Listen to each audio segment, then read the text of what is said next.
Welcome back to our channel. ఈరోజు మనం sari folding అనేది ఎలా పర్ఫెక్ట్గా చేయాలో తెలుసుకుందాం. ఎందుకంటే మనం ఏదైనా ఫంక్షన్స్కి వెళ్ళినప్పుడు తొందరలో శారీస్ని తీసేసినప్పుడు అవన్నీ కింద పడినప్పుడు ఫోల్డింగ్ అనేది తొందరగా వెళ్ళిపోతుంది అనమాట. అప్పుడు మనకి మళ్ళీ బట్టలు పెట్టాలా అనే ఫీలింగ్ వస్తుంది.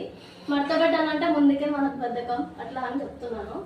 అండ్ ఈరోజు ఈ శారీని పర్ఫెక్ట్గా ఎలా ఫోల్డింగ్ చేయాలో చెప్తాను. ఫస్ట్ ఈ శారీని ఇలా పెట్టిన తర్వాత ఈ ఫోల్డింగ్ టూ ఎండ్స్ని ఇలా ఫోల్డ్ చేసిన తర్వాత ఈ ఫోల్డ్ అనేది ఇక్కడ నుంచి దీన్ని మధ్యలో పెట్టినామనుకోండి, ఆ ఫోల్డింగ్ అనేది పర్ఫెక్ట్గా ఉంటుంది. మనం ఎప్పుడైనా తీయాలనుకోండి ఆ ఫోల్డింగ్ అనేది పోదు. దీంతో పాటు మనం జాకెట్ ఎక్కడ ఉంది అని వెతకాల్సిన అవసరం ఉండదు. జాకెట్ కూడా ఇందులో పెట్టేసామంటే ఇలా జాకెట్ను కూడా పెట్టుకొని ఇది షెల్ఫ్లో పెట్టినప్పుడు నీట్గా అనిపిస్తుంది. చాలా నీట్గా ఉంటుంది, క్లీన్గా ఉంటుంది. షెల్ఫ్లో పెట్టినప్పుడు నీట్గా అనిపిస్తుంది, తీసుకోవడానికి ఈజీగా కూడా ఉంటుంది. అండ్ ఇలాగే జెంట్స్ వేసుకునే జీన్స్ని కూడా ఎలా క్లీన్గా నీట్గా పెట్టుకోవాలో చూపిస్తాం.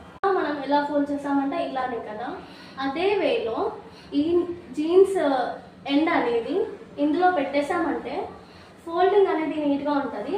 ఎప్పుడైనా తీసినప్పుడు కానీ ఫోల్డింగ్ అనేది పోదు. అండ్ సెల్ఫ్లో పెట్టినప్పుడు క్లీన్గా ఉంటుంది, నీట్గా ఉంటుంది.